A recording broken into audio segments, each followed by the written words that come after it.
Então é importante a gente estar refletindo isso no caminho que você está trilhando, até que ponto necessita da influência do outro e até que ponto é você que está invadindo o caminho da outra pessoa. Quando nós refletimos na questão do caminhar e do autoconhecer, percebemos que cada essência ela tem a sua trilha, tem a sua forma de seguir adiante. Quando a gente não percebe isso, a gente acha que o nosso caminho é o ideal e que o nosso caminho a outra pessoa tem que fazer também, ou as outras pessoas têm que fazer também.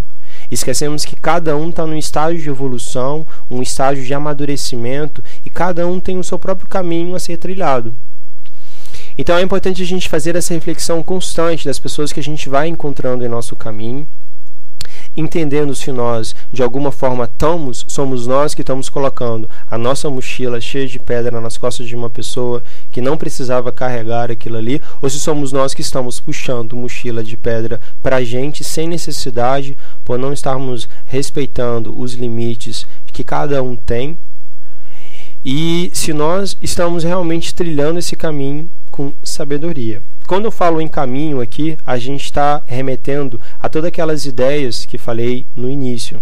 Você tem um caminho do teu trabalho, você tem um caminho da tua vida acadêmica, você tem um caminho da tua vida espiritual, você tem um caminho da tua vida de relacionamento, você tem um caminho interior, que é você com você mesmo. É importante você estar atento nisso. Por isso que o tema de hoje é o caminho, que seria os destinos que a gente vai traçando aí, e a autorrealização, o objetivo que a gente tem. Quando estamos nos conhecendo, é muito mais fácil lidarmos com as questões que aparecem em nossa volta. Conhecemos nossos limites, nossas capacidades, e com nossos recursos internos, sabemos exatamente como agir sabiamente com os imprevistos que surgem. Tem como a gente trilhar um caminho sem ter nenhum buraquinho? É difícil, né? Na estrada, quando a gente está dirigindo ou quando a gente está caminhando em algum lugar, a gente percebe que nada tem aquela completa harmonia, aquela linha reta. Tem um buraquinho ali, uma pedrinha ali, um obstáculo ali. É comum a gente observar essas questões.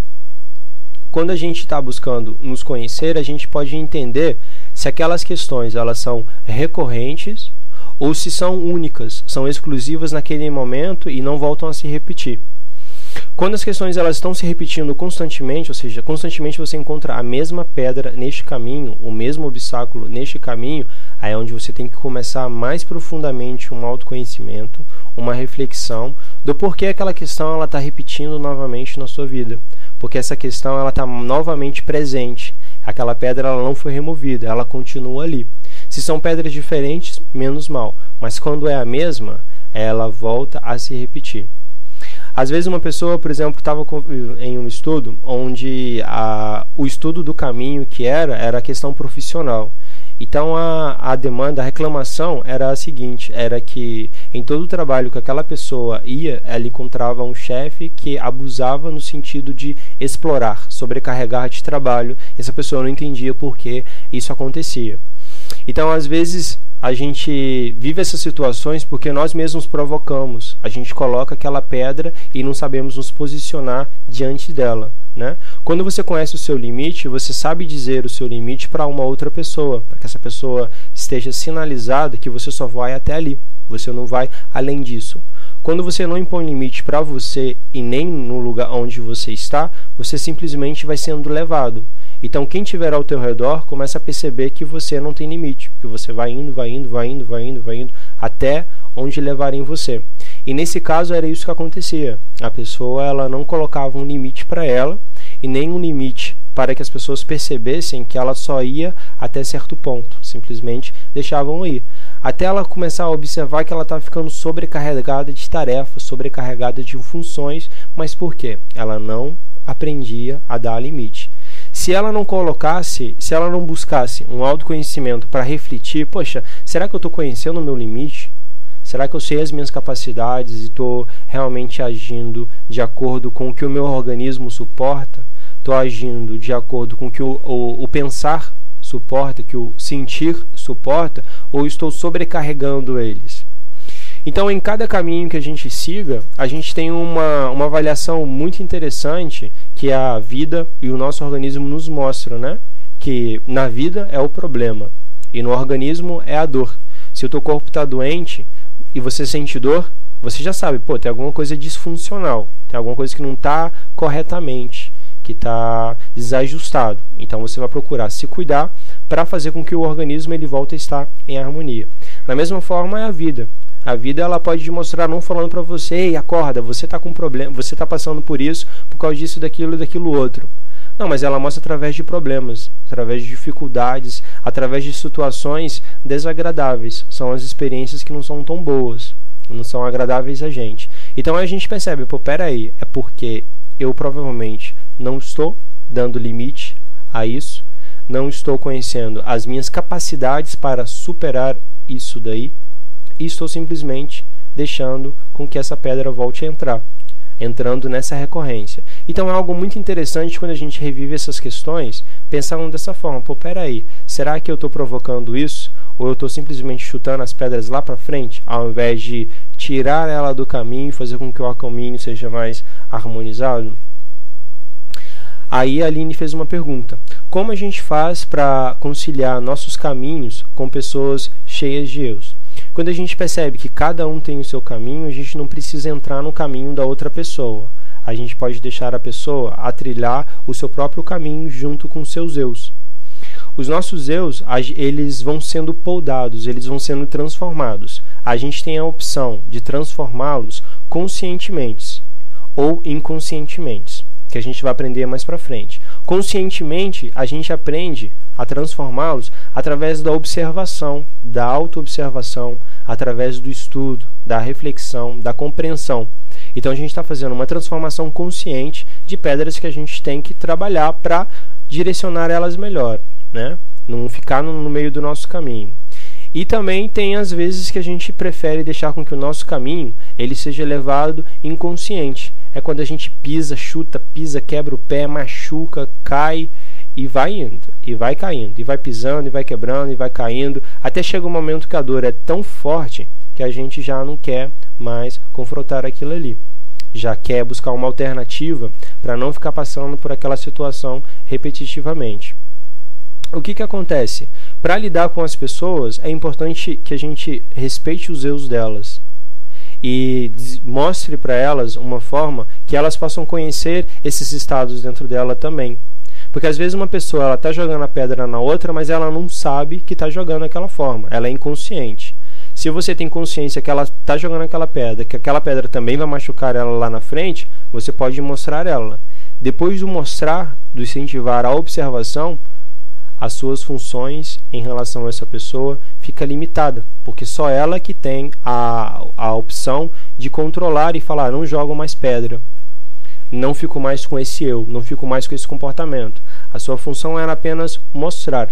Agora, se você tem um conhecimento, tem a ferramenta para não ficar carregando pedra e observa as outras pessoas carregando pedra e jogando pedra mais para frente e não procura uma forma de mostrar para que a pessoa perceba, aí sim você está atrapalhando, né?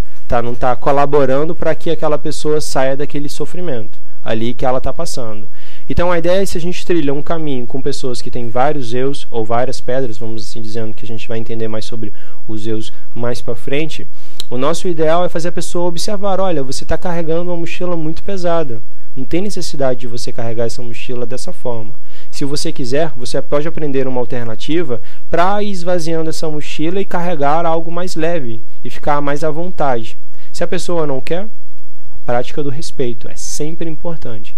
Respeitar. Às vezes o nosso eu do apego quer trilhar um caminho com alguém, mas da maneira que os nossos eus querem, é onde atrapalha. Não, essa pessoa ela tem que mudar isso porque eu quero que ela mude para ser mais conveniente para mim. Então, o interesse em querer ajudar ou o interesse em querer mudar a outra pessoa já é um motivo para a gente refletir o que dentro da gente está querendo fazer aquilo ali para aquela pessoa, está querendo fazer essa mudança. Por isso que é importante desapegar dessa ideia, desapegar da ideia de querer tirar pedras dos outros e sim estimular ela a observar aquela pedra para que, se ela quiser, ela remova. Se não, o respeito, que ela carregue a pedra até onde ela achar que precisa ser transformada, precisa ser deixada de lado. Então é importante isso. Se a pessoa não quiser ver, se a pessoa não quiser mudar, se a pessoa ela não quiser transformar, liberdade, respeito. Ela está trilhando o caminho dela.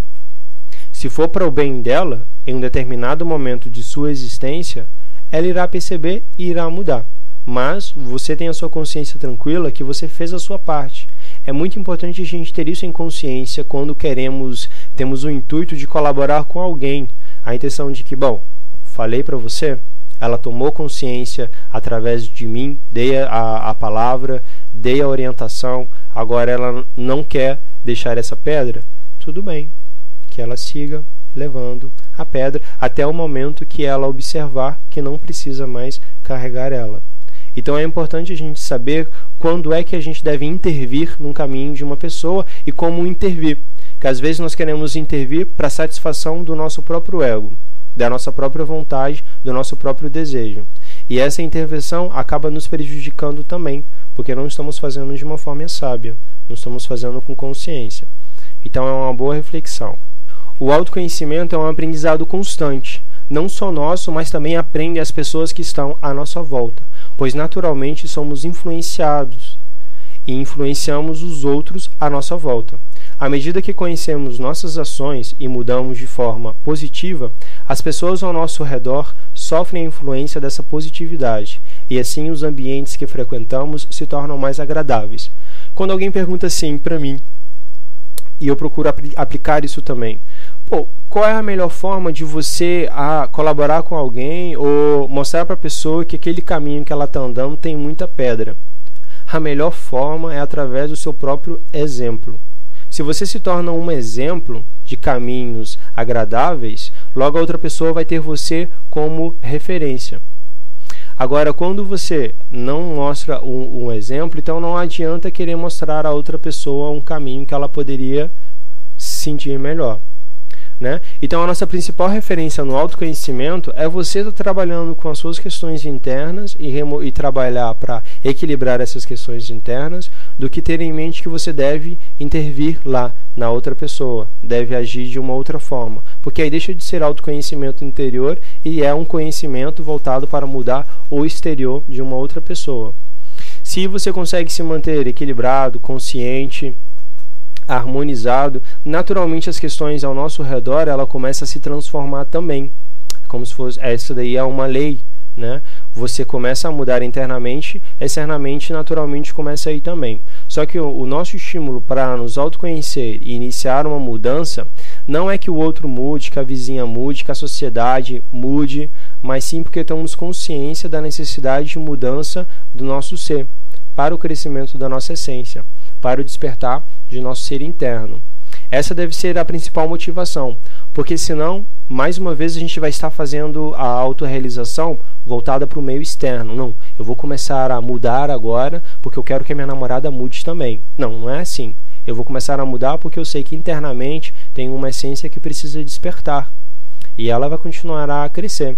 A minha namorada ela pode mudar ou não de acordo com o caminho dela, de acordo com a evolução dela. Eu posso mostrar que existe possibilidade de mudança se ela quiser aceitar, sim, se ela não quiser, não.